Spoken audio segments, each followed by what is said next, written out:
Diferentes expertos nos ayudan a tener una visión que nos hace ver las cosas desde otra perspectiva. Porque para aprender, hay que desaprender. En Carolina, la mujer de hoy, esta es la entrevista del día. Y para la entrevista del día quiero darle la bienvenida a nuestro invitado de hoy, el doctor Luis Pedro Rosal, médico y cirujano con especialidad en ginecología y obstetricia. Y está hoy para hablar con nosotros sobre el tema tratamientos de reproducción asistida. Luis Pedro, buenas tardes, bienvenido a la radio. Aló, Luis Pedro. Muchas gracias, Carolina, gracias por la invitación. ¿Me escucha ahí? Sí, le escucho perfecto. Esta entrevista surge a raíz de la propuesta de Sarita, que tuvimos con ella un programa hace cuestión de un mes o algo así, y hubo mucha duda sobre la fertilidad, infertilidad, qué tratamientos, qué es lo que está en boga, a qué pueden, en qué pueden confiar, qué pueden hacer las parejas que por uno u otro motivo han deseado tener un bebé y no lo han podido lograr, incluso a través de la reproducción asistida. Entonces, ¿cuáles son esos tratamientos los más convenientes? ¿Cuándo sí califica una pareja? ¿Cuándo no? Si hay o no riesgos, en fin, todo lo que concierne en torno a la reproducción asistida. Muy bien, pues muchas gracias por la invitación, Carolina. Bueno, la pregunta es bien amplia, ¿no? Y conlleva pues tal vez una hora de respuesta o más. Uh-huh. Sí, en efecto, las parejas con problemas de fertilidad tienen distintas causas, dependiendo de lo que esté provocando la falta de capacidad reproductiva. Así es como nosotros debemos de considerar las técnicas de reproducción que debemos de llevar a cabo. Si nosotros pudiéramos ir desde lo más sencillo a lo más complejo, vamos a considerar tratamientos de coito programado o de inseminación artificial. Estos tratamientos los llamamos de baja complejidad porque la fecundación se da naturalmente en la trompa. En ellas lo único que estamos haciendo pues es estimulando el ovario para que el ovario pueda darnos siempre el crecimiento y desarrollo de al menos un folículo. Y así como tenemos el límite mínimo de un folículo, pues siempre vamos a tener el límite máximo de 3 o 4, porque definitivamente vamos a buscar inicialmente la gestación simple en primer lugar. Los gemelos sabemos que nos encantan a todos y las parejas salen muy contentas, pero pues obviamente ya por definición vamos a considerar que se trata de un embarazo de alto riesgo. Pues de todas maneras, por ejemplo, la posibilidad de embarazo gemelar es alrededor de un 16-17% de manera natural, de 4%, perdón, y a través de tratamientos de reproducción asistida esto puede elevarse a un 16-17%. O sea que nosotros sí que multiplicamos por 4 la posibilidad de embarazo múltiple. Sin embargo, la mayoría de las pacientes quedan embarazadas de un solo bebé. La diferencia entre los tratamientos de coito programado e inseminación pues es precisamente eso. En el coito programado a la paciente se le indica tener relaciones en tal momento específicamente, de acuerdo al momento óptimo de crecimiento folicular y que nosotros estemos desarrollando el proceso ovulatorio y tratamos de que coincida la relación sexual con el momento de la ovulación. Por otro lado, la inseminación, pues el caballero viene a la clínica, nos da una muestra seminal y esa muestra debemos de prepararla. La vamos a meter al laboratorio para hacer un lavado especial y una capacitación espermática, es decir, vamos a darle nutrientes a esos espermas para hacerlos mucho más activos de lo que ya son. Y ese proceso de pasar la muestra a través de centrífuga y lavado seminal, pues obviamente hace que los espermatozoides incrementen mucho su movilidad y podamos entonces rescatar una buena cantidad de espermas para poderlos colocar dentro de la cavidad uterina. Después de eso, pues vienen los tratamientos de alta complejidad. Los tratamientos de alta complejidad es la fecundación in vitro. La fecundación in vitro convencional es que nosotros vamos a colocar un óvulo y alrededor más o menos una cantidad de 10,000 espermatozoides por gota.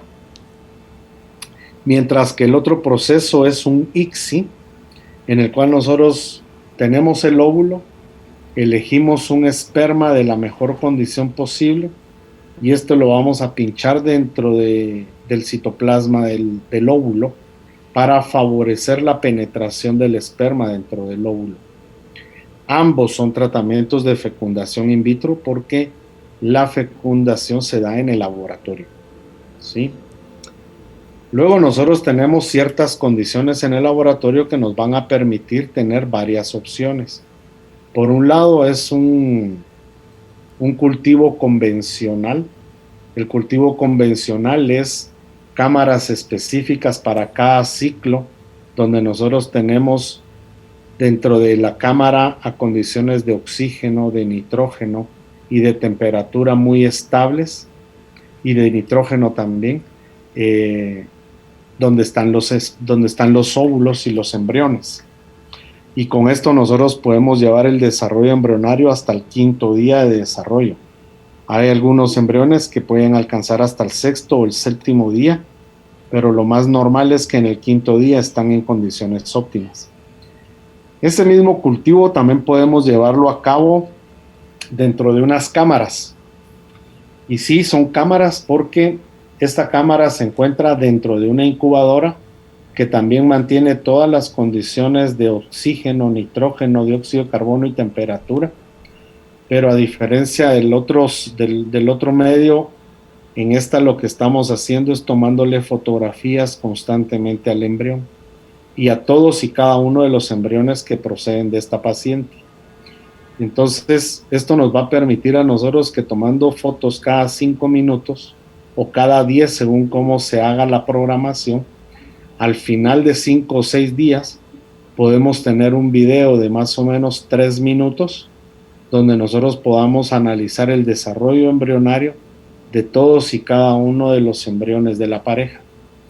Y esto nos permite poderlo hacer sin necesidad de que abramos en lo absoluto la compuerta de la incubadora, solo en el momento que vayamos a querer transferir el embrión o quererlo congelar. Cuando nosotros hemos llegado al desarrollo máximo de los embriones, puede ser también el momento de tomar otra decisión. Una decisión puede ser transferir, otra decisión puede ser vitrificar. Se vitrifica, es un proceso de congelación, pero es una congelación rápida. Es tan rápido que el proceso hace como que el embrión parezca un vidrio y por eso se llama vitrificación.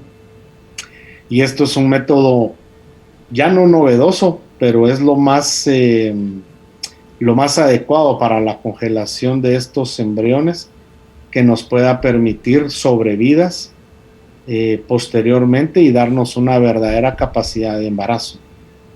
Y la última opción que tenemos es agarrar ese embrión en su último día de desarrollo y poderle tomar una pequeña biopsia de las células externas que harán la formación de la placenta para poder hacer un análisis genético y saber que estamos contando con embriones cromosómicamente normales. Evidentemente, pues estas biopsias se envían a un laboratorio en Miami para ser analizadas y en cuestión de más o menos 10 o 12 días tendremos un resultado. En cuanto los embriones son biopsiados, inmediatamente son congelados para colocarlos en el banco y esperamos el resultado de la biopsia que nos va a decir si se trata de embriones cromosómicamente sanos o no. Evidentemente al mes siguiente nosotros podemos ya descongelar el embrión que es normal para poderlo transferir al útero de la paciente. Cuando lo congelan, paran el proceso de reproducción celular, que es lo que se da normalmente cuando uno fue fecundado en el vientre y todo sigue su proceso normal. Exactamente. Nosotros tenemos la ventaja de que la vitrificación en el proceso de vitrificación lo primero que uno debe de hacer es deshidratar el embrión. Al deshidratar el embrión, su volumen es menor y entonces su capacidad de congelación es mejor. Obviamente cuando descongelamos el embrión, tenemos que colocarle medios de cultivo que van a permitir reexpandir el embrión porque el embrión se tiene que volver a hidratar. La ventaja con estos tratamientos de vitrificación es que la sobrevida, primero, el daño al embrión es mínimo o casi nulo, lo cual va a permitir que la sobrevida sea mayor del 98%. Es decir que si nosotros congelamos 100 embriones, van a descongelar bien 98 de ellos. Y sí, el embrión definitivamente se va a quedar completamente detenido en todo su proceso de desarrollo y crecimiento. Y volverá a darse por completo ese proceso en el momento que nosotros desvitrificamos el embrión y este se reexpande y se vuelve a rehidratar. ¿Cuántos años puede estar vitrificado un embrión? Mire, la técnica de vitrificación se logró perfeccionar por ahí por el año 2005. Entonces no le puedo yo decir 20 años porque del 2005 para acá solo hay 15. Entonces por el momento tenemos embriones de 15 años de congelados, dándonos unas capacidades de embarazo similar a como si el tratamiento se hiciera en fresco. Entonces, por ejemplo, esto es como cuando hablábamos de cuánto tiempo puede permanecer congelado el semen. Pues nosotros sabemos que los espermas los dejamos congelados y se publicó por ahí por el año 2010 un caso de un paciente que tenía más de 30 años de congelado su semen y lo descongelaron y para una inseminación y embarazó. Lo que pasa es de que si alguien congeló semen con 20 o 30 años de edad y lo quiere descongelar 30 años después, pues definitivamente tiene que tener un nuevo matrimonio, ¿no? Y si la causa por la cual congelaron el semen fue tal vez para preservar fertilidad, pues es posible que tal vez mucho más adelante o tantos años después haya poco deseo de querer descongelar espermas para poder buscar un embarazo, ¿no? Pero vamos al hecho de que el tiempo al final de cuentas no va a afectar en ningún momento ni a los espermas ni a los óvulos o embriones, sino que lo que puede potencialmente afectarlos es el proceso de congelación y descongelación en realidad. Ok. Si se han hecho varias, ¿cómo se le dice eso? Que pega. ¿Fecundaciones? Fecundación, gracias por la palabra.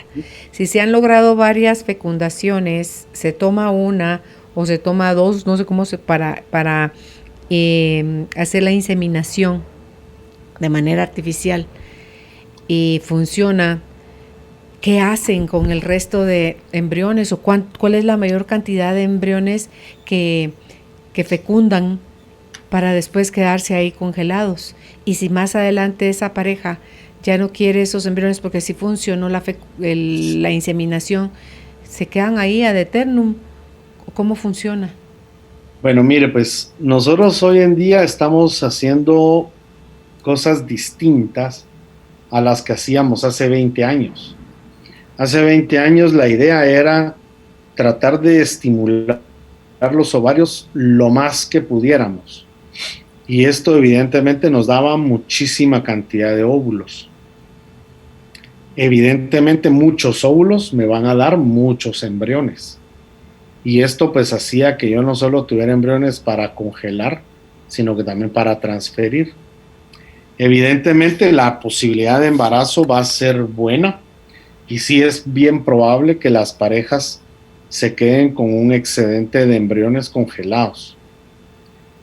Nosotros acá, obviamente, pues después de tanto tiempo que hemos ido trabajando en el tema, hemos ido viendo que las estimulaciones no deben de ser todo lo fuertes que hacíamos en el pasado. Si antes buscábamos hasta 30 óvulos, hoy estamos buscando 10 o 12 óvulos. Entonces una menor cantidad de óvulos me va a dar menos problema, porque evidentemente a la hora de que yo llevo los embriones al máximo de desarrollo, voy a considerar que si tengo una tasa de fecundación de alrededor de un 80%, pensemos en que si eran 12 óvulos, puedo llegar a tener 10 embriones.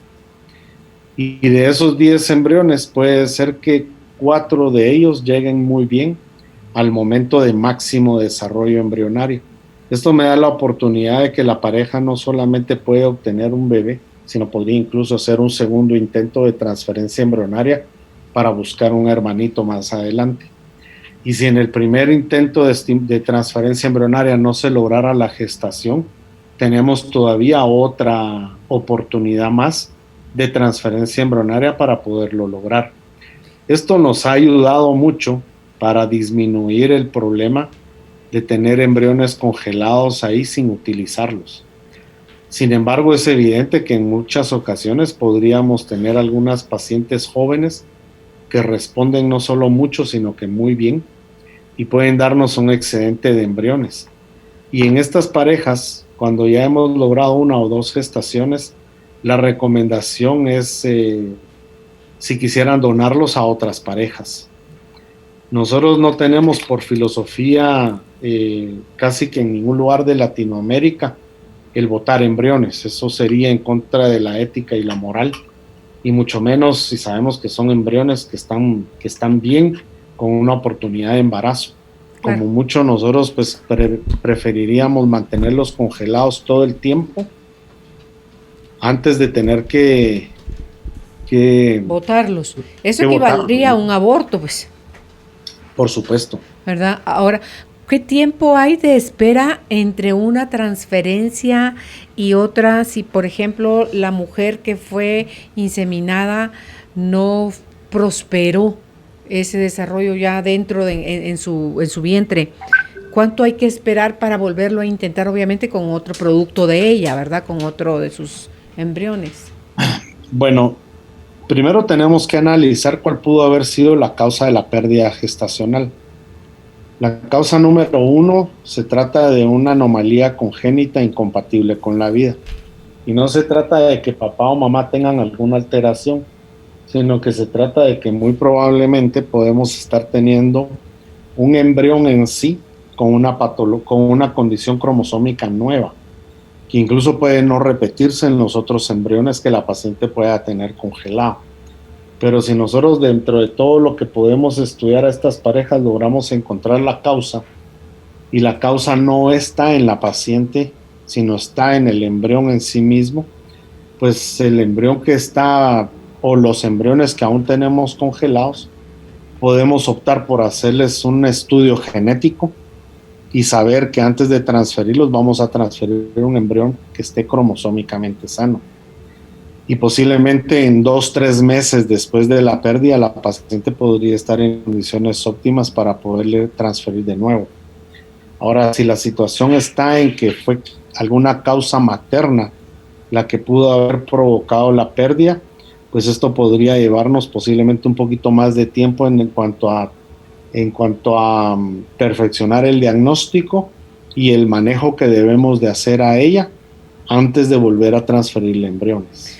En un embarazo normal, los primeros 3 meses son como que, vamos a decir, críticos para que pueda ver la mamá que esas 12 semanas como evolucionó bien el embrión y ya pasa a ser feto y todo esto. Entonces, ¿qué pasa cuando hay una inseminación? ¿Cuántas semanas o tiempo le dan como de crítico a la mujer que fue inseminada para ver si pegó o no pegó, o pueden pasar 2, 3 meses, 6, 5 meses, y igual tener una amenaza y una pérdida?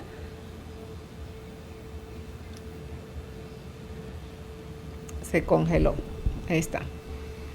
Vamos a ver si... ahí estamos. ¿Me escucha ahí, Luis Pedro?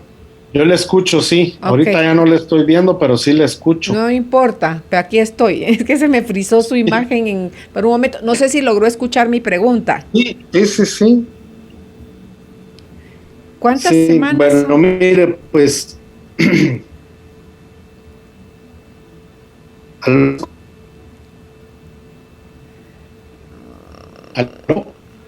Tengo problemas. No sé si es mi señal o la suya, pero Si usted me sigue escuchando bien, yo le escucho. Yo ahorita le estoy escuchando bien. Ok, vamos ahí, pues. Escucho su respuesta. ¿Aló?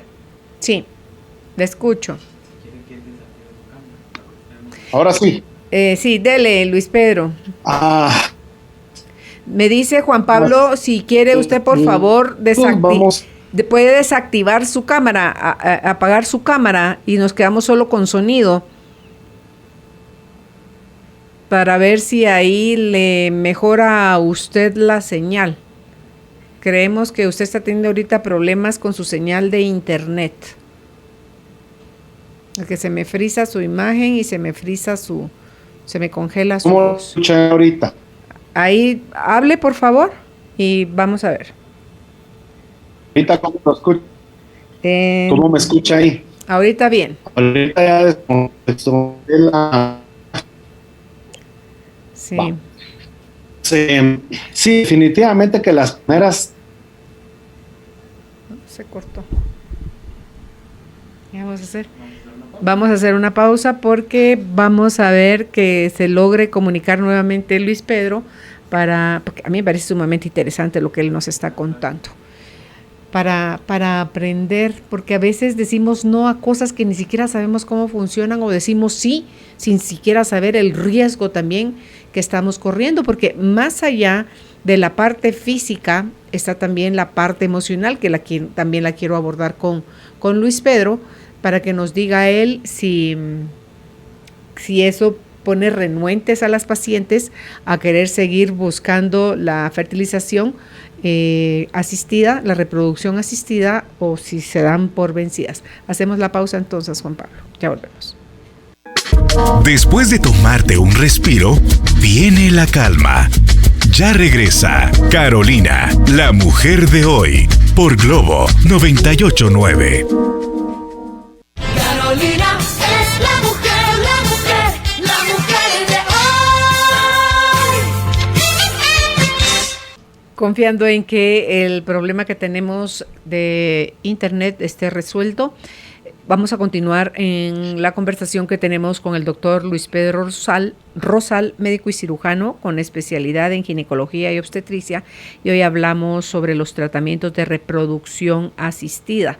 Nos ha estado explicando Luis Pedro cuando hay falta de capacidad de capacidad reproductiva, que va de lo más sencillo a lo más complejo, y nos decía que las causas de pérdida, la primera es la anomalía embrionaria, que cuando han vitrificado después de que logran la concepción, la fecundación entre el óvulo y el esperma, durante unos, ¿qué dijo? 5 días, 6 días, 7 días, y eso lo congelan, mandan estudios a hacerse a Estados Unidos para ver cómo están los cromosomas de esa fecundación, para ver, obviamente, la primera opción es poner a los bebés ya en el vientre de la mamá en una fertilización, una inseminación artificial, para ver que se dé el embarazo y el desarrollo del embrión y feto dentro del vientre. Entonces, ¿qué otra causa de pérdida hay, Luis Pedro, además de la anomalía embrionaria?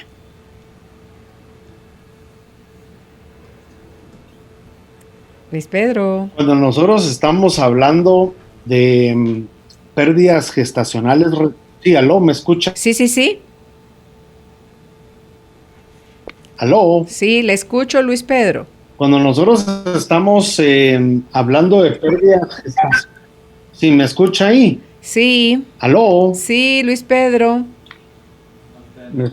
Me estoy tratando de conectar con mi celular.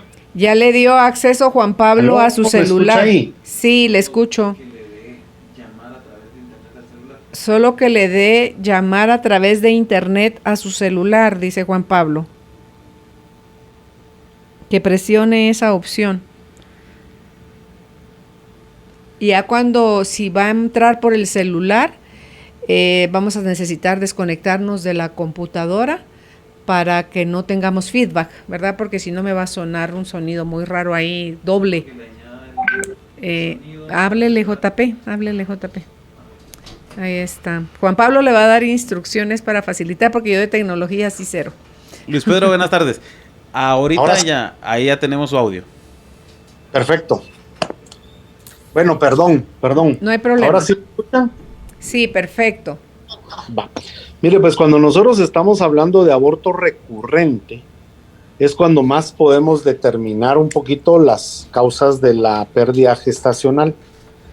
Nosotros vamos a dividir causas demostradas, dos de ellas. Principalmente las condiciones genéticas, que era lo que estábamos hablando. Ujú. Y número 2, una patología que se llama síndrome antifosfolípido. El síndrome antifosfolípido es una condición que la paciente adquiere durante su vida, posiblemente a raíz de tres situaciones potenciales.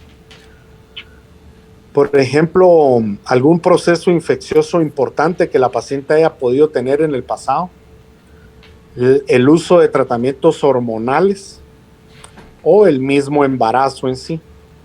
Y la paciente, cuando desarrolla el síndrome antifosfolípido, es de que empieza a formar coágulos en su sangre, y esto evidentemente pues puede llegar a provocar una especie de taponamiento en los vasos sanguíneos placentarios, y obviamente pues cuando deja de pasar sangre a la placenta, pues el embrión tendrá una pérdida. Luego tenemos nosotros causas que no están demostradas, pero las vamos a considerar muy probables. La primera de ellas puede ser una condición en el útero, posiblemente algún fibroma uterino, pero principalmente úteros que no se forman bien desde el vientre de la mamá, ya sea que sean úteros dobles, ya sea que sean úteros que se forman solo una mitad y la otra no, o úteros en los que se da la formación de un tabique que los divide prácticamente a la mitad, de manera parcial o de manera total.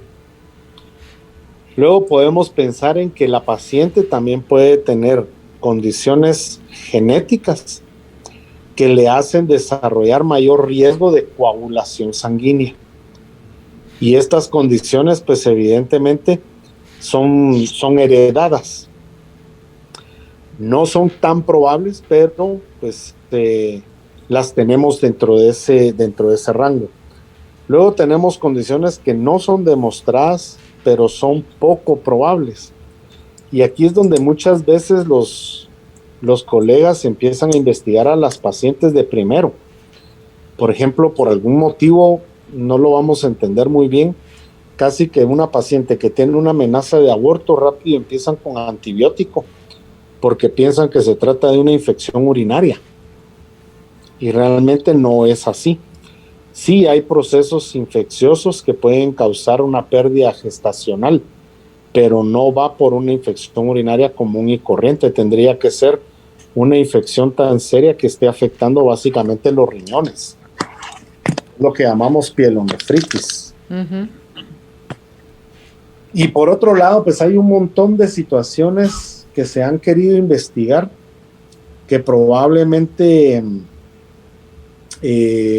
van a quedar así en investigación, porque son exámenes, son trabajos de investigación muy pequeños, y que muchas veces hay otros grupos que pues han estudiado lo mismo y no han encontrado los mismos resultados, o a veces el mismo investigador que en su momento dijo algo, pues al aumentar la cantidad de pacientes no encuentran realmente una razón. Y muchos, aunque aseguran que hay alguna condición inmunológica principalmente como causa de pérdidas, pues no saben cuál es el tratamiento, y muchas de estas pacientes pueden terminar teniendo embarazos espontáneos y gestaciones que van siendo evolutivas hasta el final, ¿no? Eso pues obviamente desmiente un poco lo que estos grupos dicen. Entonces básicamente nos vamos a ir más que todo a las causas demostradas, que son las dos que les decía, las causas genéticas y el síndrome antifosfolípido, y a las que no son demostradas y muy probables, principalmente valorar que el útero se encuentre en condiciones completamente normales. Ok, por ejemplo, cuando hay afecciones de la salud que ni siquiera han sido diagnosticadas, lupus, y lo digo por una familiar mía que estaba embarazada, no había llegado creo que al 6º mes de embarazo, 6 meses y medio, y pierde a su bebé y su ginecólogo por respuesta le da la naturaleza es sabia y elimina aquello que no viene bien. Y pues el duelo obviamente, ella ya con cuarto preparado para el bebé y todo, y se vuelve a embarazar un poco más adelante, ni siquiera un año después, sino que antes, y empieza nuevamente con amenaza de aborto. Y el doctor, como le digo, pero no es posible que no te hayan investigado cuál fue la causa de la pérdida del bebé, por qué murió tu bebé. Entonces, si yo no me trago eso que la naturaleza es sabia. Resulta que ella tiene lupus, pero no le habían diagnosticado el lupus. Entonces iba a perder, entonces le sugiero que vaya donde otro médico de alto riesgo, especialista en alto riesgo, y logra tener a su bebé, que ya tiene 20 años. Entonces le digo, así hubieras perdido uno, otro y otro embarazo, porque su cuerpo obviamente tenía esto inmunológico, ¿verdad? Que lo del lupus. Y eso iba a ser motivo de que ella perdiera saber qué cantidad de bebés. Mientras tanto, en este momento que nos quedamos sin conexión, ofrecía yo al aire que también quería tratar con usted la parte emocional, porque la ansiedad, doctor, que puede manejar una paciente que está con muchísimos deseos de tener un bebé y lo pierde y lo vuelve a perder y lo vuelve a perder, o sea, cómo eso la va devastando o cómo eso la deja en neutro a lo mejor para seguir probando y hasta cuándo parar de ver que su cuerpo tiene algo, o cómo abordar ustedes los médicos esa parte donde tienen que decir a una paciente, mira, de plano no vamos a lograr, ya probamos A, B y C y no vamos a lograr que pueda ser tu mamá. Entonces, también cómo eso afecta en lograr o no el que esa fecundación prospere. Por supuesto, sí. Esto es bien importante y muy interesante porque nosotros sí, obviamente tenemos que esforzarnos al máximo en tratar de encontrar la causa del problema. Por ejemplo, si yo atiendo a una paciente que a los 6 meses pierde su bebé, yo lo primero que trataría de hacer en ese bebé en cuanto nazca es tratar de hacer una prueba genética para descartar esa situación. Y si en él ya hemos descartado esa situación, lo primero que tenemos que hacer es valorar, por un lado, las condiciones de síndrome antifosfolípido, y aquí es donde pues viene la situación, ¿no? Por ejemplo, esta familiar suya, pues entiendo que hace 20 años fue que le pasó esto, ¿no? Uh-huh. Puede ser que en ese entonces lo que le hayan dicho era que era un lupus, y en realidad era un síndrome antifosfolípido. Pero es que hace 20 años nadie investigaba lupus acá en Guatemala. O sea, nadie investigaba síndrome antifosfolípido. Incluso yo recuerdo cuando yo recién regresé del entrenamiento que tuve en el Hospital Roosevelt, pues se me ocurrió enviar a la paciente. Tuve una paciente con aborto recurrente y la empecé a investigar. Y encontré pues que tenía alteración en su anticoagulante lúpico, y entonces, tomando en cuenta que tenía 3 pérdidas gestacionales y que este examen había salido alterado, dije, pues bueno, en España lo que hacíamos era de que los mandábamos o con el reumatólogo o con el hematólogo, porque había que empezarle tratamientos primero de aspirina y luego de heparina, de bajo peso molecular. Y recuerdo muy bien que el estudiante de medicina residente fue a presentar el caso con la hematóloga, y pues la hematóloga se empezó a burlar de mí porque dijo, miren cómo se le ocurre pensar en un síndrome antifosfolípido si lo que tiene es un anticoagulante lúpico positivo. Es evidente que la paciente lo que tiene es un lupus, y cómo se le ocurre enviársela a mí, sino al reumatólogo. Al final de cuentas, pues dije, bueno, pues es evidente que acá en Guatemala no hay mucha investigación al respecto. Lo más probable que le haya pasado a ella es que igual puede que no sea un lupus, sino que sea un síndrome antifosfolípido lo que tiene.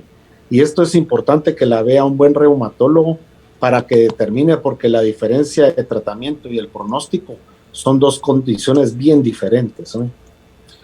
Por otro lado, sí, definitivamente nosotros vamos a entender muy bien que el aspecto psicológico y emocional ante estas pacientes es muy, pero muy importante manejarlo.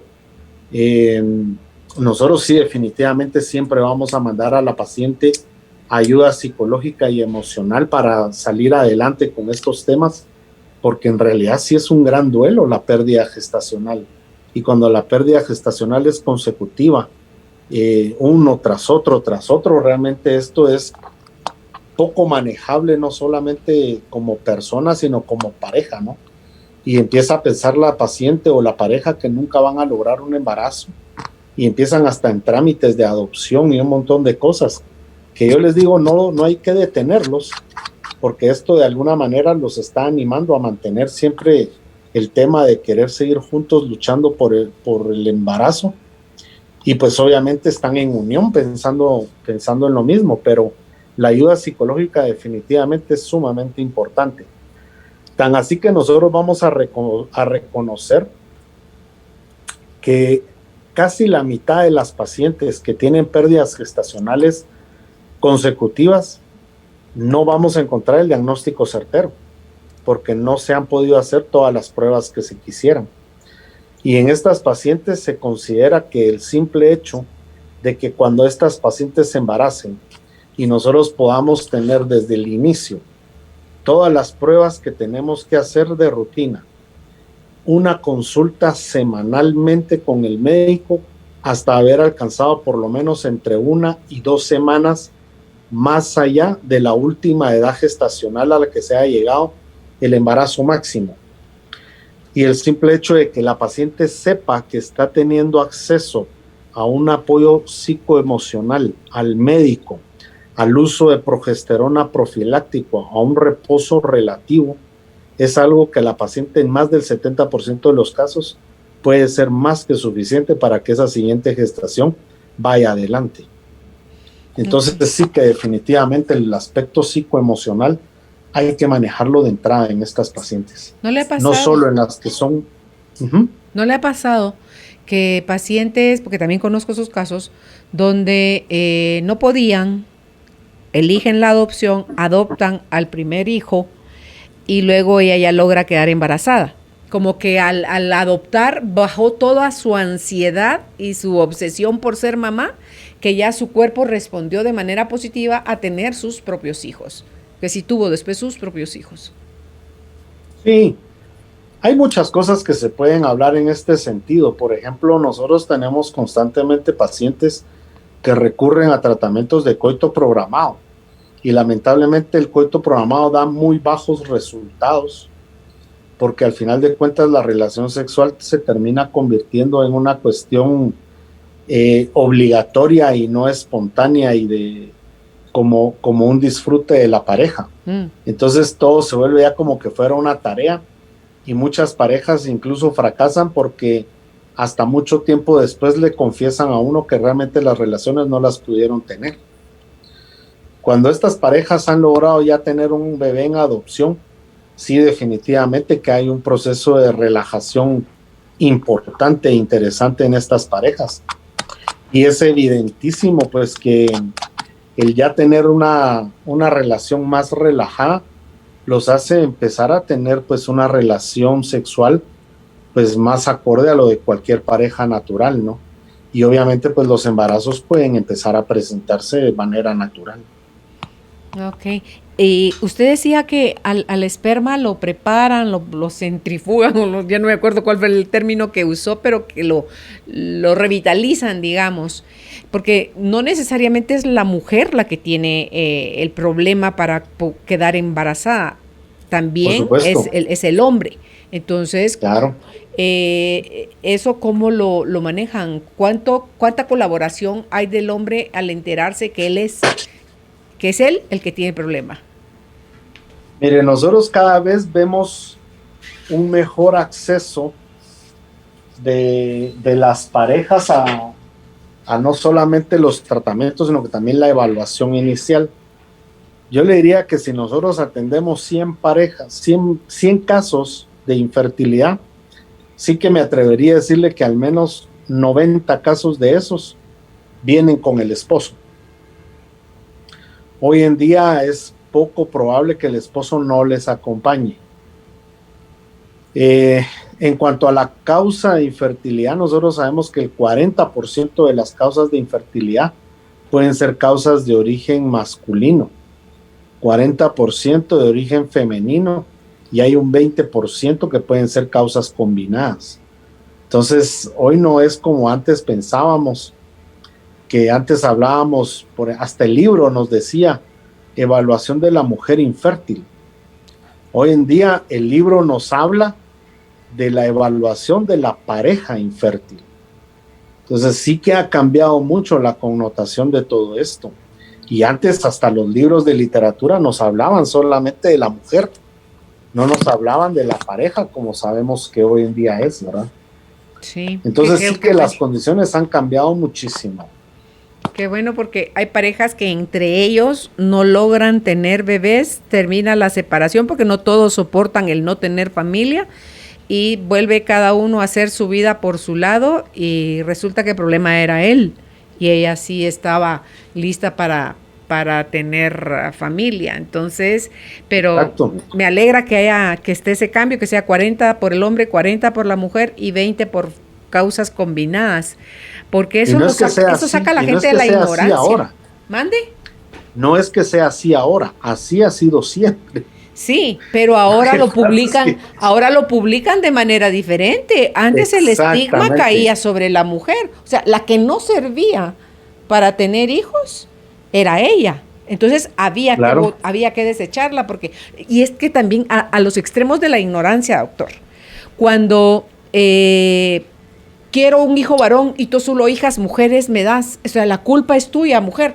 No, hombre, o sea, es tan grande el nivel de ignorancia que hay hombres que dejan a la mujer porque no les dan un hijo varón, cuando son ellos los que están, Exacto. bueno, aunque ahora dicen otras teorías, ¿verdad? A mí me encantó, por ejemplo, oír esa, no sé si, ¿qué opina usted de eso? Porque decían, está el óvulo, está la cantidad de espermas que llegan y decían, el más ducho es el que logra abrirse paso y entra. Y ahora está la otra teoría, que no es que el más ducho, es que el óvulo elige quién de todos los que están alrededor de la multitud, a quién se abre, a quién le da el espacio para que entre. Entonces es el óvulo quien elige, no es el espermatozoide más pilas. Entonces dice uno, Jesús, José y María, o sea, entonces eso cambia, eso es otra mirada totalmente diferente. No, y le cuento también que ya no solamente es el óvulo el que va a permitir, sino que el óvulo también es el que va a elegir qué esperma va a entrar para el sexo que va a ser. No es como nosotros antes pensábamos en que es el hombre el que dice si es varón o nena, XX o sino XY. que es el mismo óvulo el que va a decidir si le da permiso entrar a un esperma varón o un esperma nena. Pero imagínense qué maravilloso, porque si no, tal vez habría desequilibrio. Habría más hombres, habemos más mujeres en el mundo. Hay más mujeres que Sí, hombres. estamos 51-49, o sea, tampoco es como que los chamarreamos 60 a 40 o 80-20, manos, es 51-49.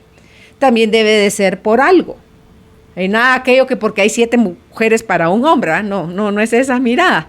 Entonces, es donde dice uno, es interesante ver cómo la ciencia va demostrando otras cosas y van las cosas como recuperando su lugar y su orden. Porque el que de cada 100, 90 lleguen en pareja a estar los dos en la disposición de hagamos, pasemos, estamos juntos en esto, incluso en un embarazo normal, ni siquiera en la reproducción asistida, sino que en un embarazo que se dio de la forma normal, ve usted a los hombres yendo al ultrasonido, estando adentro a la hora del parto, todo, o sea, lo hacen todo junto con la mujer. Sí, totalmente. No, incluso le quiero comentar, cada vez vemos más varones que se acercan a consultar a solas para ver su potencial fértil. Ah, qué bueno. Viera que nos ha pasado muy frecuentemente que de repente viene el varón, viene a la clínica, da una muestra seminal para estudio y se va. Y 2, 3 días después pide cita él solito, porque quiere que le expliquemos un poco de cómo salió su esperma. Wow. Y pues obviamente ellos se han dado cuenta que no hay forma que venga el embarazo y quieren consultar ellos primero antes de decirle a la esposa, mira, vamos con un médico a ver qué está pasando. Ay, qué hermoso, me encanta. Sí, viera que es interesante, pero cada vez lo vemos con mayor frecuencia. Yo le diría que fácil 2 o 3 casos así vemos por mes. Qué bueno, porque yo creo que ya sea que él solito es el que tiene el afán, el interés, la ilusión, y la mujer no. Y que si no queda, pues qué bueno que no quede. Y por el otro lado, la mujer que ella solita está viendo cómo logra embarazarse como que fuera sola, pues, o sea, no, si para eso es pareja la cosa, ¿verdad? Entonces, Claro. me encanta, me encanta. Sí, no, las cosas han ido cambiando grandemente.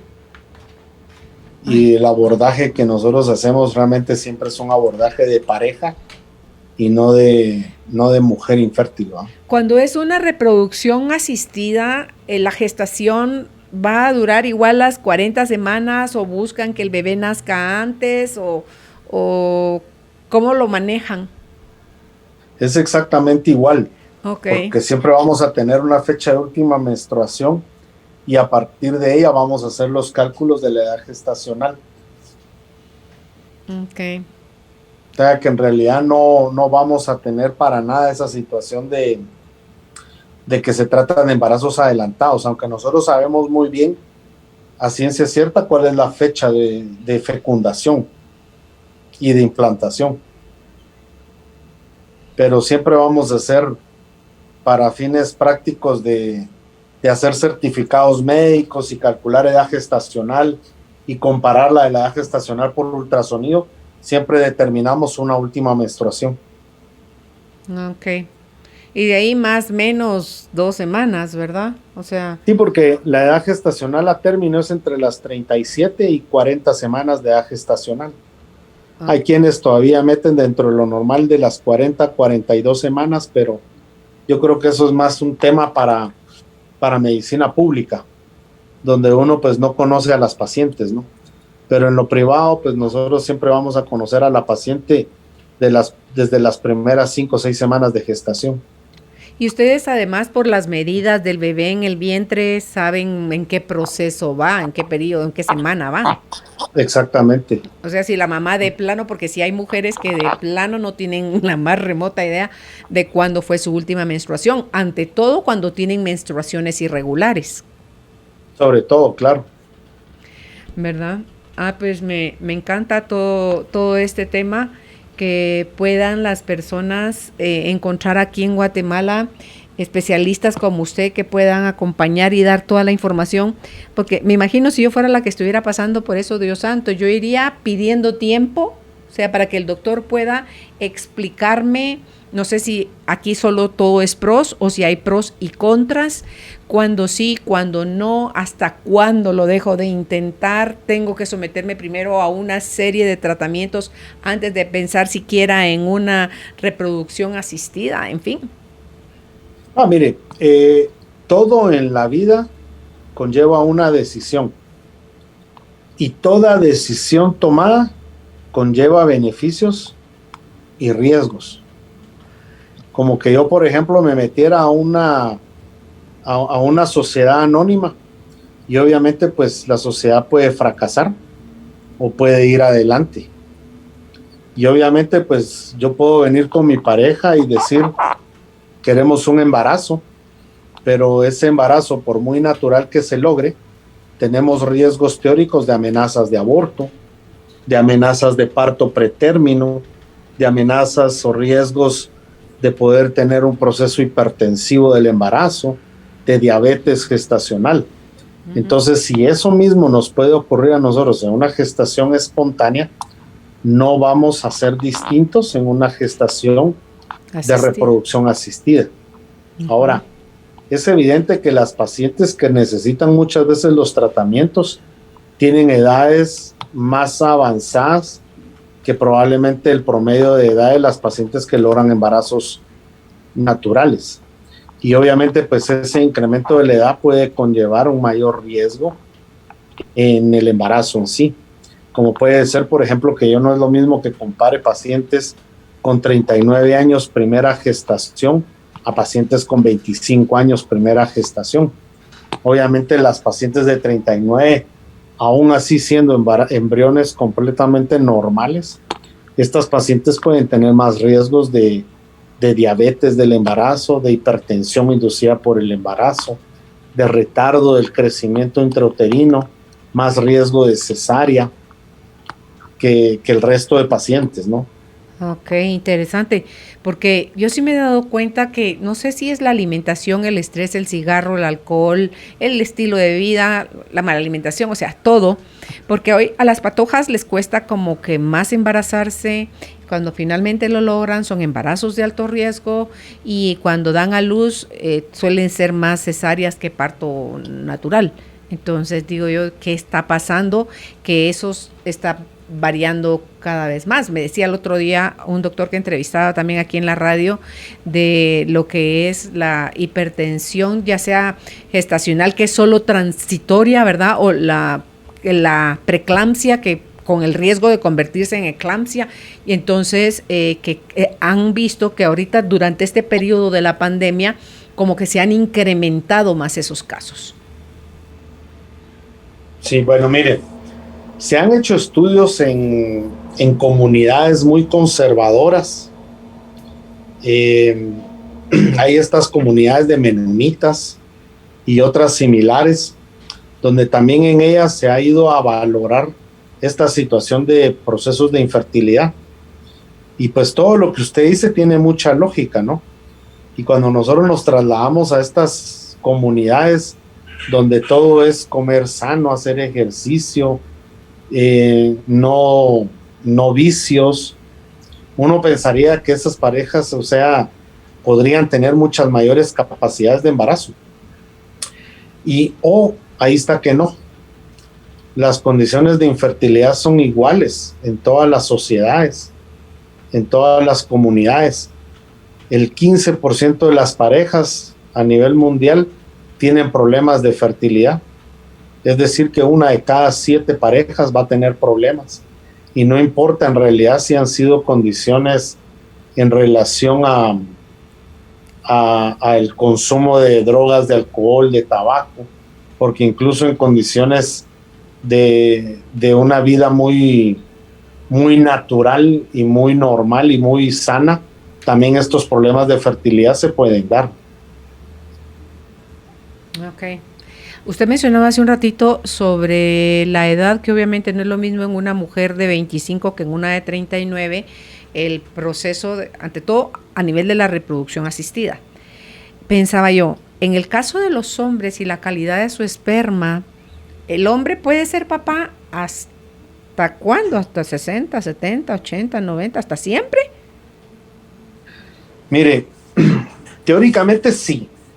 Mientras continúe existiendo producción espermática, que eso en realidad ocurre prácticamente siempre, la gestación se puede dar.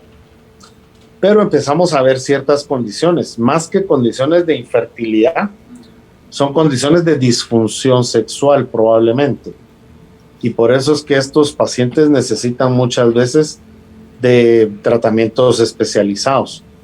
Muchos de ellos son segundas parejas, y obviamente pues ellos ya se han operado y han hecho vasectomías y tendríamos que recurrir a realizar biopsias de testículo para un nuevo embarazo. Y por otro lado, pues hay estudios que inicialmente hablaban de que incrementaba potencialmente el riesgo de autismo con el incremento de la edad del varón. Esos primeros estudios empezaron a hablarse cuando el varón ya estaba alrededor de los 45 o 50 años. Han estado saliendo algunas publicaciones muy recientes donde se desmiente eso, donde se evalúa embriones a los que se les hace estudio genético y se determina que incluso en pacientes donde el varón ha sido de entre 45 y 55 años de edad no se ha visto un incremento en la posibilidad de autismo. Y esto pues con más de 2.000, 3.000 embriones estudiados. Entonces parece que no es tan cierto lo del autismo, pero es evidente que las condiciones de, por ejemplo, síndrome de Down no dependen solo de la mujer. Pueden también deberse a una falta de calidad espermática.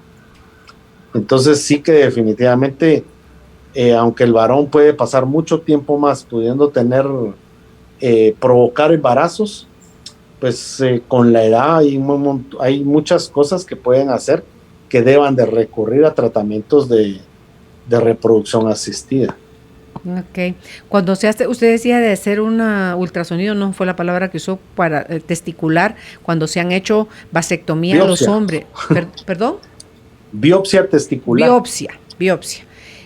Cuando se han hecho vasectomía a los hombres, ¿cuánto se modifica la producción o la calidad de la producción del esperma si han pasado varios años vasectomizados?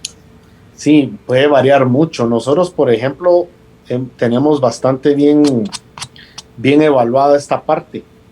Todas las vasectomías que tengan menos de 5 años de haberse realizado, pues pueden ser muy buenos candidatos para tratamientos de recanalizar los conductos. Todos los que superen 10 años, de ninguna manera vamos a recomendar recanalizarlos, porque ya existe una poca producción espermática y obviamente un proceso inmunológico dentro del varón de reabsorción de los espermas, de los pocos que se están formando. Entre los 5 y los 10 es donde nosotros pues dudamos un poco.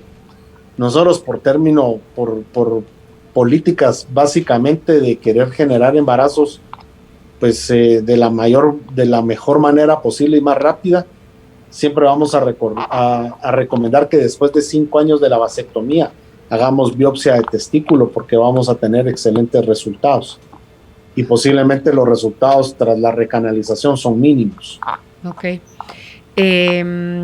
¿Hay otra opción que no sea el recanalizar, o sea, volver a unir los tubitos que cortaron en la vasectomía, sino que puedan extraer del epidídimo o de no sé cuál parte del cuerpo del hombre, que puedan extraer de ahí el esperma para hacer la fertilización in vitro?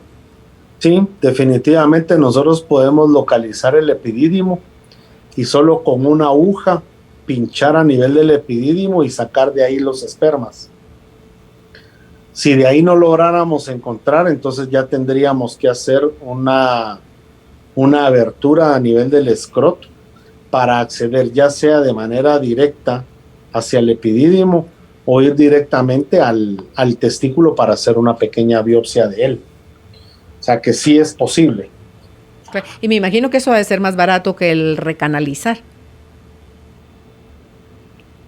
Sí, seguramente. Lo que pasa es de que la biopsia testicular posteriormente conlleva un tratamiento de fecundación in vitro. Ok.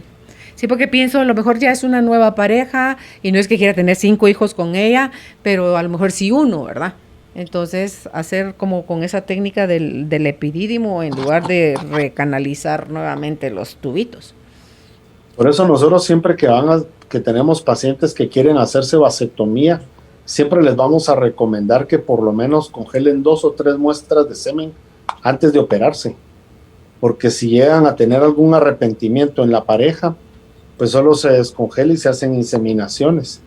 Y si en algún momento hay pues una segunda pareja, pues no hay necesidad de recurrir a tratamientos de alta complejidad.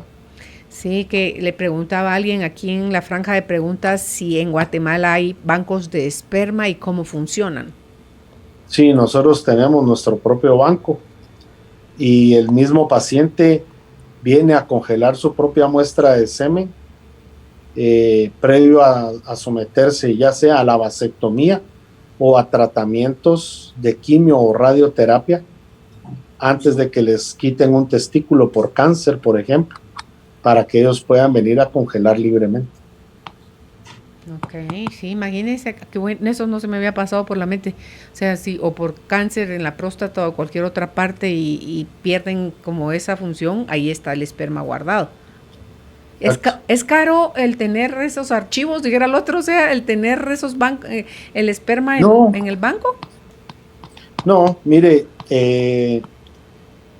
congelar una primera muestra le representará a la persona unos 3,000 quetzales, pero la idea es que traten de congelar por lo menos 3 muestras previo a una operación o a un procedimiento para que tengamos suficiente material para poder trabajar cualquier tipo de reproducción más adelante. Cuando ya tenemos la primera muestra, ya no se tienen que repetir todas las pruebas de procesos infecciosos. Entonces ya venir a dar muestras posteriormente tendrá un valor de tal vez 1,500 quetzales. Y eso incluye mantenerlos congelados el año entero. Por Posteriormente ya pagan 1,500 quetzales anuales para mantener esas 3 muestras congeladas. Ok, pues sí, es una buena opción. Y aquí tengo unas preguntas para usted, Luis Pedro, ¿se las puedo hacer? Dígame. Sí, por Dice, supuesto. buena tarde, mi pregunta es, ¿cómo funcionaría este tipo de proceso para una mujer que perdió un ovario por quistes o las mujeres que decidimos operarnos muy jóvenes y con el paso de los años añoramos un bebé? Tengo 39 años, gracias. Bueno, mire, pues cuando la paciente se ha operado muy pronto, es muy probable que ella esté buscando un nuevo embarazo, pero a una edad todavía muy temprana. Nosotros lo que vemos, por ejemplo, aquí en Guatemala es que hay muchas pacientes que se operan en APROFAM y en APROFAM pueden operarlas con que tengan 1 o máximo 2 hijos y entre 18 y 20 años incluso. Entonces es muy probable que estas pacientes quieran volver a tener un embarazo más adelante porque pues obviamente se han vuelto a casar y con ellas es fácil pensar que la recanalización de las trompas puede ser la mejor solución, tanto en capacidad de embarazo como en economía. Ahora, cuando nosotros ya tenemos una paciente de mayor edad, ya no vamos a recomendar la recanalización, siempre vamos a recomendar los tratamientos de reproducción asistida porque el incremento de la edad nos hace disminuir la capacidad de embarazo. Y el hecho de que nosotros estemos teniendo entonces más edad, sabemos de que las técnicas nos van a dar menor resultado porque tenemos que tener un tiempo después de esa recanalización para que la paciente logre embarazarse. Pero esto le hace a la paciente cada vez hacerse mayor y entonces va a ir perdiendo cada vez más oportunidades. Entonces yo le diría que ya 39 años hay que tratar de ser un poco más agresivos. Nosotros procuramos hacer inseminaciones hasta los 38 años de edad. Después de los 38 años sabemos de que la capacidad de la técnica es muy baja y a partir de ahí deberíamos idealmente de ir considerando tratamientos como la fecundación in vitro.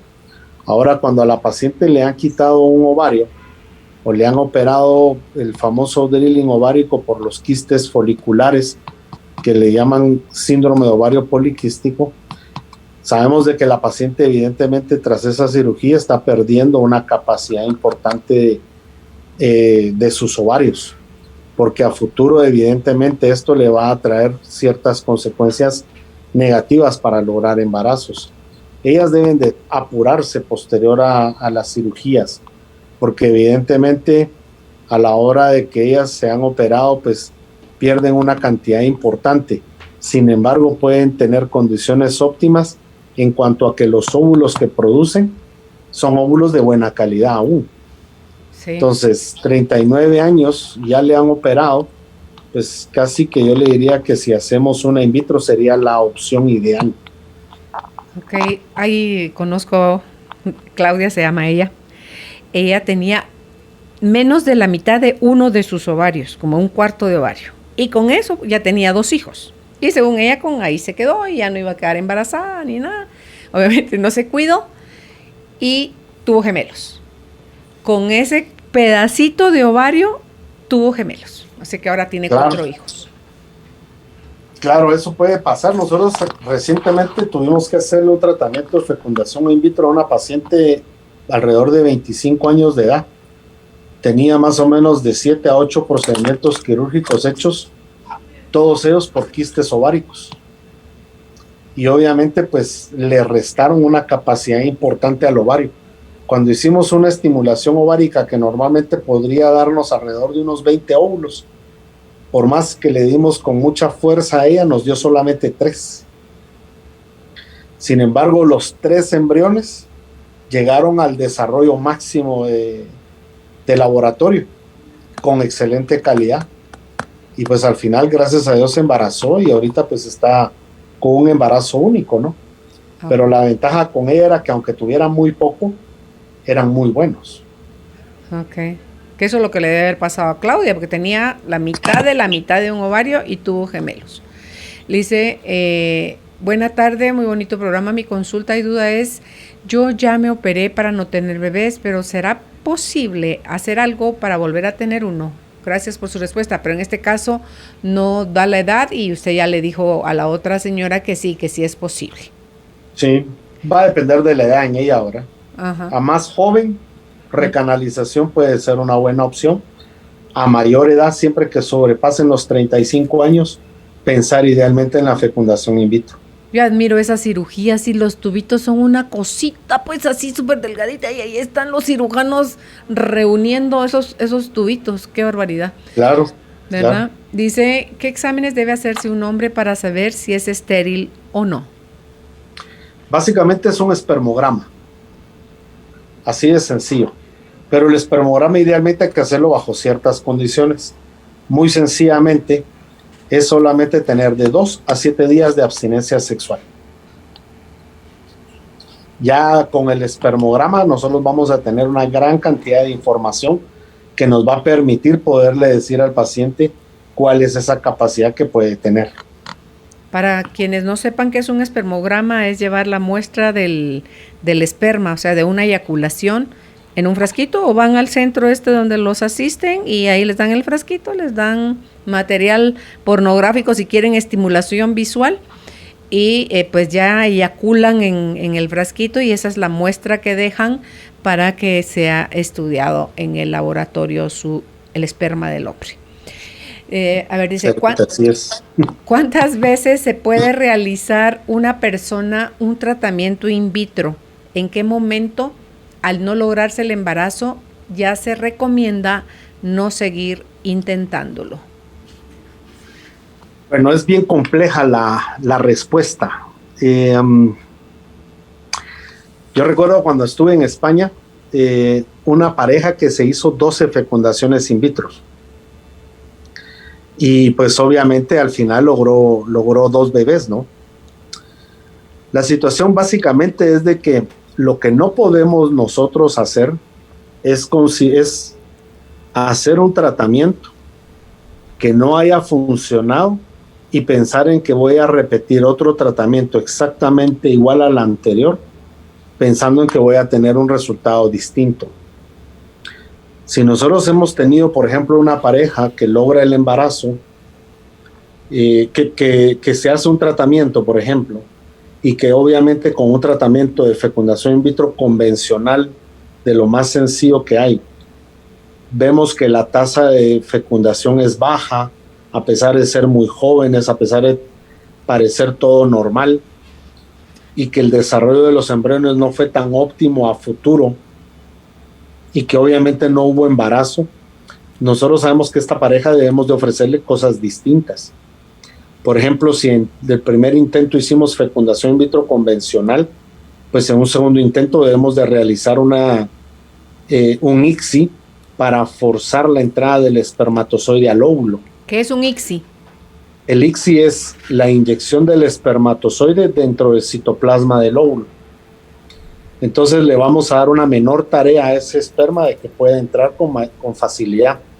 Ya el proceso de fecundación debe darse dentro del óvulo. Si nosotros en un principio hicimos desarrollo a día 3 en el laboratorio de los embriones, pues debemos de hacer la próxima vez desarrollo a día 5, porque tener embriones más desarrollados nos puede permitir tener embriones de mejor calidad para poderlos transferir.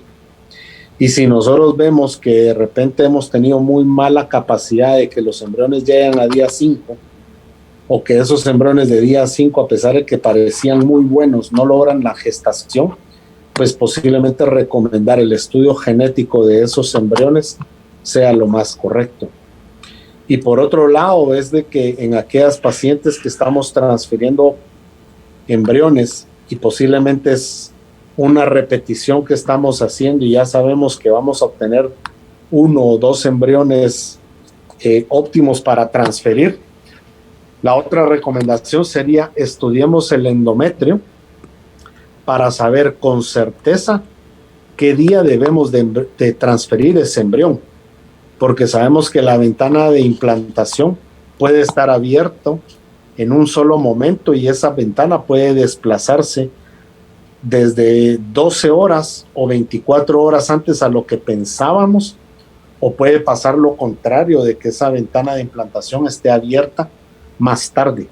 Entonces, transferir embriones excelentes en un endometrio que puede no estar adecuadamente preparado aún, también podría darnos menores resultados de gestación. Ok, usted habla de 3, de 5, hasta de 7 días antes de hacer la vitralización o la inseminación. Ay, Dios santo, algo iba a preguntar yo ahí. ¿Se pueden esperar cuántos es lo máximo de días que pueden para ver que hacen o no la inseminación o si lo vitralizan? Mire, pues nosotros vamos a tener la fecundación y vamos a contar los días. Día 1, 2, 3, 4 y 5. Uh-huh.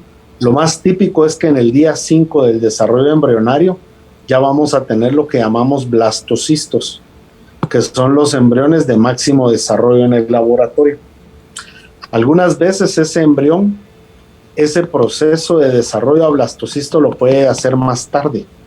Hay algunos embriones que lo logran hacer en 6 días y algunos, muy pocos, lo logran hacer hasta en 7 días. Okay. Que tenga que durar más tiempo para que ese embrión pueda llegar al momento oportuno no necesariamente significa que se trate de un embrión de menor calidad, porque podríamos encontrar embriones cromosómicamente sanos en día 6 o incluso en día 7. Ahora, yo puedo congelar o vitrificar, que era lo que yo le decía, uh-huh, todos los embriones en día 5 o en periodo de blastocisto para posteriormente transferir los embriones en otro momento. Si son en día 5, yo podría o transferir o congelar, pero todos aquellos que lleguen al desarrollo de blastocisto en día 6 o en día 7 deben de ser congelados y no transferidos en ese ciclo, porque obviamente la ventana de implantación ya va a estar desplazada. Y como el embrión tuvo la capacidad de llegar más tarde al día óptimo, transferirlo antes no podemos, porque no va a pegar. Entonces, en otro momento tenemos que transferirlo. ¿Se esperan al otro mes o ahí ven el estado de la mujer? Okay. Sí, al mes siguiente. Ok. En la siguiente pregunta dice: hola, buena tarde, una consulta. Soy una mujer de 34 años con una hija de 8. He tenido 3 pérdidas, tengo miomas y solo tengo un ovario. Nunca me he cuidado para no tener familia. ¿Será que puedo embarazarme todavía y si sería bueno o muy riesgoso? La verdad, quiero un embarazo más, pero hice muchas cosas para lograrlo y no he podido. ¿Creen que sí se puede? Gracias, feliz tarde. Sí. Bueno, la ventaja que tiene es que son 34 años. Ahora, tenemos el hecho de que tuvimos un embarazo cromosómicamente sano, ya tiene un bebé de 8 años. Pero ha tenido 3 pérdidas últimamente. La edad de ella no significa necesariamente que hay una mala calidad en los óvulos. Yo no pensaría que va por ahí. Yo creo que con lo que ella misma nos está contando de que tiene fibromas, lo primero que hay que hacer es verificar hasta dónde estos fibromas pudieran ser la causa de las pérdidas o la causa de que el embarazo ya no se esté logrando. Si realmente estos fibromas tienen una influencia importante sobre la calidad de la cavidad uterina, pues obviamente sí que son fibromas que hay que quitarle.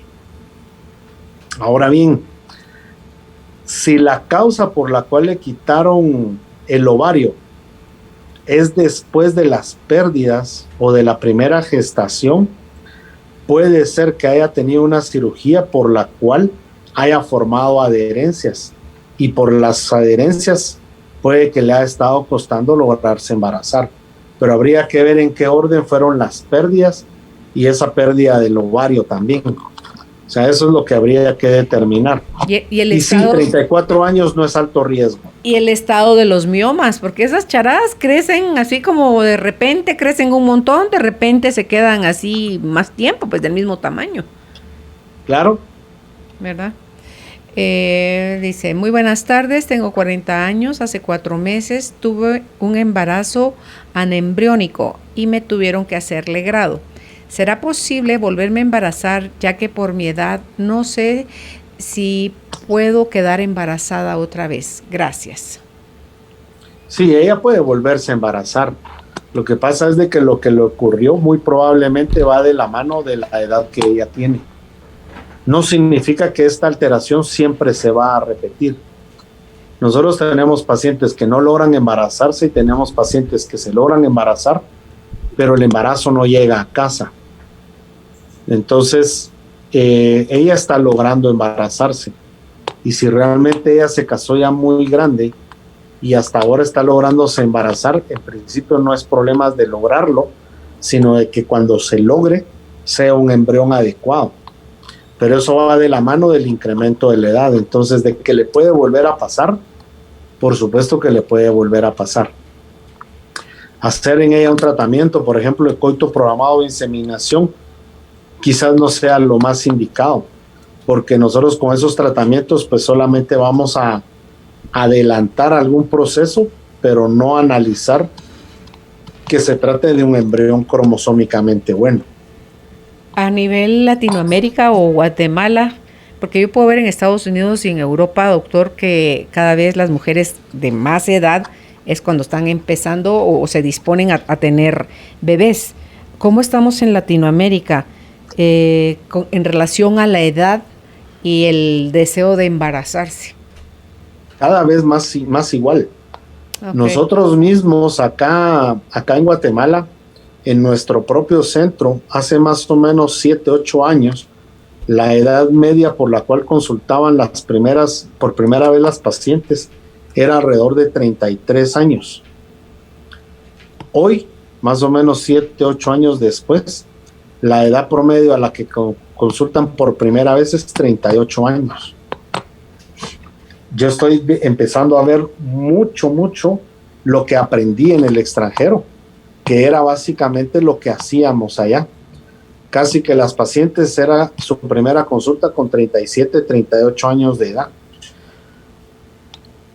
Okay. Entonces sí que estamos muy similar ya. Sí, que eso tampoco hay educación donde la edad óptima en el que el cuerpo de la mujer está en como más maduro o más listo o ideal, como que fuera fruta para ser mamá, y cuando ya es de alto riesgo, porque antes se decía que después de los 34 años de edad ya los embarazos se consideraban de alto riesgo. Por ejemplo, así es. Yo fui mamá a los 16, a los 17, a los 18, a los 22 y a los 24. Y no fue sino hasta muchos años después de haber tenido ya mis 5 hijos que yo me enteré que mis 3 primeros embarazos técnicamente eran considerados embarazos de alto riesgo por mi corta edad. Entonces, de 16, 17 y 18. Entonces, si hoy en día la prioridad está en voy a hacer mis cosas, mi carro, mi casa, mi profesión, o viajar y lo que sea, o voy a tener una pareja y si no funciona tengo otra, y así hasta que ya quiero como sentar cabeza, y entonces ya me lanzo a tener, que no sé si algo así es la mirada en Europa o en Estados Unidos, ¿verdad? Que es que postergan tanto el embarazo cuando ya se están arriesgando, o no sé si eso la ciencia ya lo modificó, doctor, la edad que era ideal antes de los 34, o sea, la óptima eran los 25, Y esperar tampoco estar tan tierno uno que ni siquiera se había terminado de desarrollar totalmente el cuerpo, el aparato reproductor de la mujer. ¿Y cómo está eso aquí en Guatemala? Sí, fíjese que nosotros hoy en día hemos de reconocer que las carreras universitarias están llenas de mujeres y ya no de hombres, como era antes. Esto evidentemente pues hace que los varones están dedicándose a carreras técnicas y las mujeres a carreras profesionales. Y obviamente va a haber un momento en que toda la parte de gerencias va a estar ocupada por mujeres exitosas. Y esto conlleva evidentemente un retraso en la maternidad en estas mujeres. Y esto pues obviamente es una realidad, y no solamente en Europa o Estados Unidos, sino que acá en Guatemala cada vez lo es más. Nosotros pues cada vez, si usted se da cuenta, ambicionamos más el día que qué va a pasar cuando por primera vez haya una mujer presidenta en Guatemala, ¿no? Ya tuvimos una vicepresidenta, eso no había ocurrido nunca.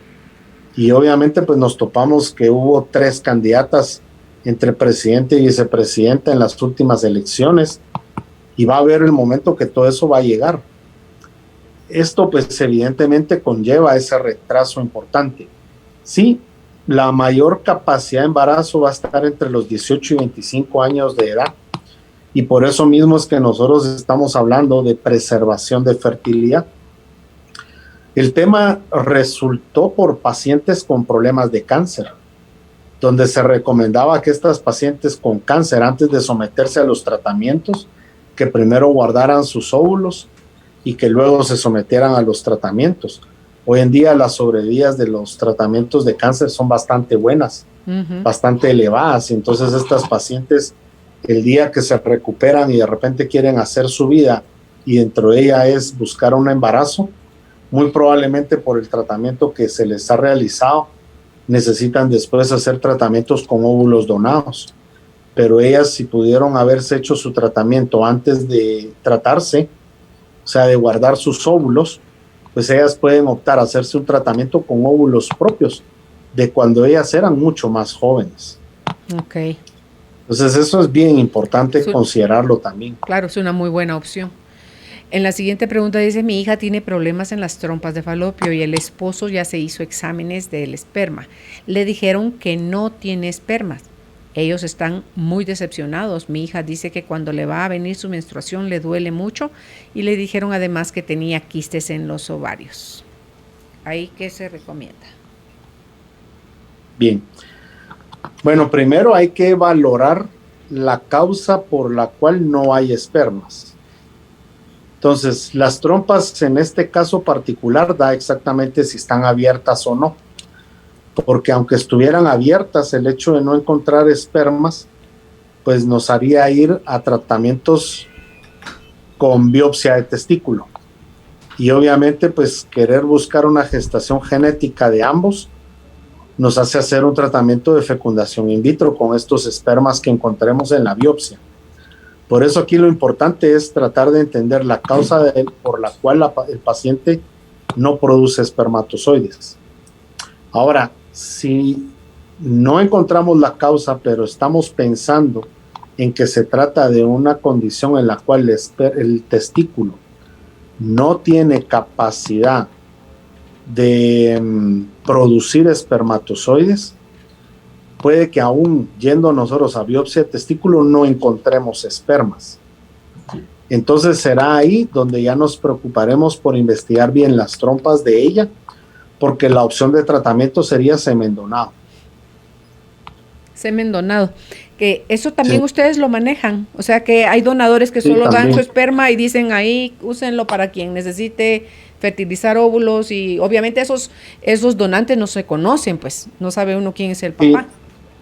No, es donación anónima. Nosotros nos regimos por las leyes comparadas que le llamamos, y utilizamos mucho las leyes españolas para todos los tratamientos. Casi toda Latinoamérica hace lo mismo. Algunos países como Brasil, Chile y México ya tienen sus propias leyes, pero nos regimos mucho por eso y es anónimo por completo.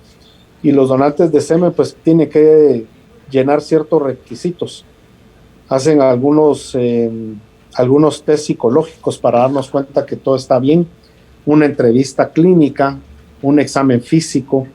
Ellos tienen que darnos una muestra de semen donde demuestren que la muestra está completamente normal o incluso con parámetros muy por encima de los parámetros usuales de la media en general. Les vamos a hacer todos los estudios de procesos infecciosos, principalmente para descartar enfermedades infectocontagiosas y de transmisión sexual.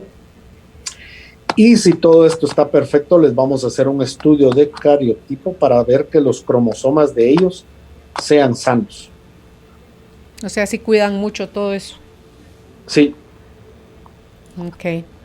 Y ya en la última pregunta dice, hola, tengo 46 años, nunca he tenido hijos, pero quisiera intentar quedar embarazada.